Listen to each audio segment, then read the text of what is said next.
Now let's set up the machine properties. If your optimizer is not already running, you can launch it from the main menu of Mozaik by selecting View, Optimizer. When the optimizer starts, you can get to the machine properties by selecting Libraries and Machines. Here we're going to add a new machine by selecting Add Machine. I'll call this my Acme router. We're going to tell it it is a CNC machine, so it will set up the properties correctly. Also, we're going to allow this to be called my default machine, so it will automatically pop up each time I run my optimizations. Select a part separation of, let's put in 7/16 of an inch. Tell it can rip or crosscut and do true shape nesting.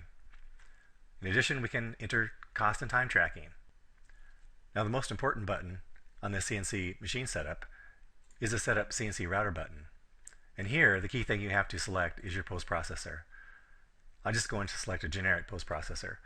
This post processor comes from Mozaik. It's shipped to you via email and has to be installed in the Mozaik Data CNC Post directory. Now, you could choose to edit that post processor at this point by using the Edit button. And Notepad simply opens up an ASCII text file, which is the post processor describing the format for the G-code commands sent to your machine. Now, you can certainly edit and save this post processor here. However, it's not recommended for someone who's not familiar with G-code nor the details of your machine. Let's continue by entering some other key values. For example, a Z-save clearance. I'm going to just enter 1.5 inches here. That's the clearance during rapid repositioning. So the bit will remain 1.5 inches above the material as it repositions rapidly around the table. The second value is the plunge clearance. We'll put that as 1/4 inch. This is also known as the rapid down to. This is the distance that Z rapids down to before it enters the material at the plunge rate specified by the tool catalog. We can also enter short file names. This is for machines that do not allow long file names, such as a 6-character limit and so forth. And over here, the home positions specify where the router head will wind up at the end of the run, assuming the post processor has home positions at the end of the file. So I'm going to enter 96 inches for the Y value. So at the end of the run, the router head will wind up at 96 inches in Y, according to the material axis orientation. Now, all these values down here are derived from the post processor. For example, material axis could be Y is a long direction or Y is a short direction. Z0 could be referenced from the top of the material or the bottom material. Y0 could be the top left corner or the bottom left corner based on these configurations. As an example on how to edit a post processor, we'll take and change this material axis orientation by going into Edit the post processor. The value for that is material width axis as X. We're going to change that to no. And we're going to save that file. And now we'll reselect the post processor. And you see now, X is a long direction and Y is the short direction. One of the special functions here, machine properties, is the hold down setup. Now, this is a system involving screws to hold down the material as opposed to vacuum. This is useful if you obviously don't have a vacuum table or if you have very, very small parts that are hard to hold down. You can tell it to require hold downs here. Select a tool to use for drilling these hold down holes. I'm just going to select a 5mm drill here. And you can specify a depth. For example, if you just want to make pock marks at these locations and put in fiberglass staples or something other than screws, you could do that. Or you could simply tell it to put through holes through and require hold downs. In addition, we'll set up our spoil board resurfacing programs here. We offer 2 patterns, an offset pattern or a raster pattern. The raster is particularly nice because it has no sudden turns. It has only arcs. It's a nice smooth pattern.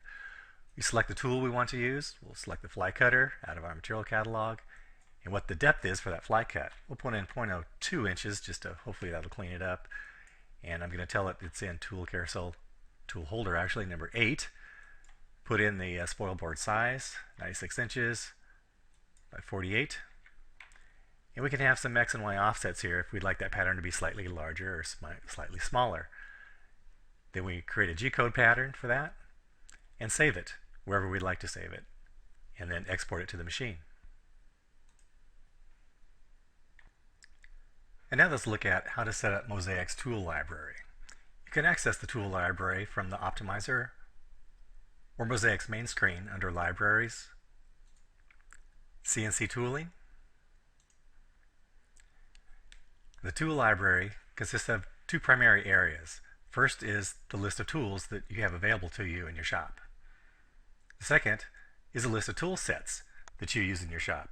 A tool set is a set of tools which may be on your machine at any given time for a specific project. As you can see, each tool in the tool library has an associated set of tool parameters. For example, for this 3/8 compression bit, it's a diameter of 3/8 of an inch. We can set a step over value, which is used in pocketing, such that each pass will overlap the previous pass by this particular amount. We have a pass depth, which is a maximum value, which describes what's the maximum amount of material that can be removed with each pass. So for example, if we were cutting 3/4 of an inch material, this would require 2 passes. It would do a 1/2 inch deep first pass, and then the final pass would be the full 3/4 inch deep. Maximum plunge depth is the same.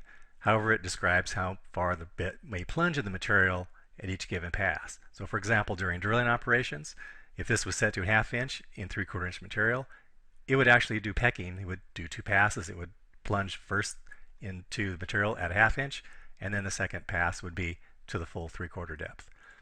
Next we have add for through cut. This is how much the bit will actually cut into the spoil board during cutout operations or profiling. Each tool also has feeds and speeds associated with it. There's a spindle speed for each tool, a feed rate, and a plunge rate. Now you notice for each of these, there's a range from minimum to maximum. The exact value will be determined based on the setting in the material catalog. The setting in the material catalog ranges from 0 to 100%. So if we select a particular material, it's going to cut at either 0 or 100% or something in between of this range.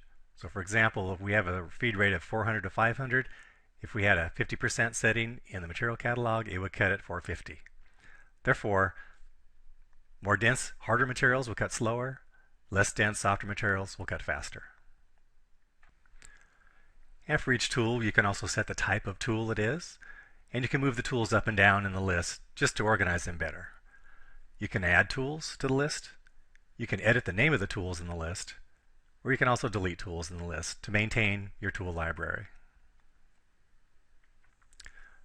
Most important is that each tool in the tool library must be assigned an application. For example, this 3/8 compression bit is only being used for profiling or cutout. This 1/4 inch compression bit can be used for drilling or pocketing.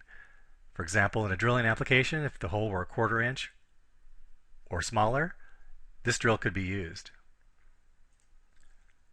This 5mm drill is only being used for drilling. It will not be used for cutouts or dados.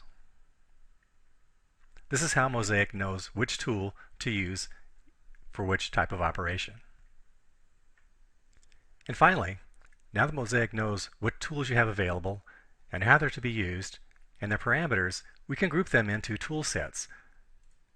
Tool sets, again, are the sets of tools that are found on your machine for a particular project. For example, this is a basic tool set. We have a 5mm drill, 1/4 inch compression, and 3/8 compression.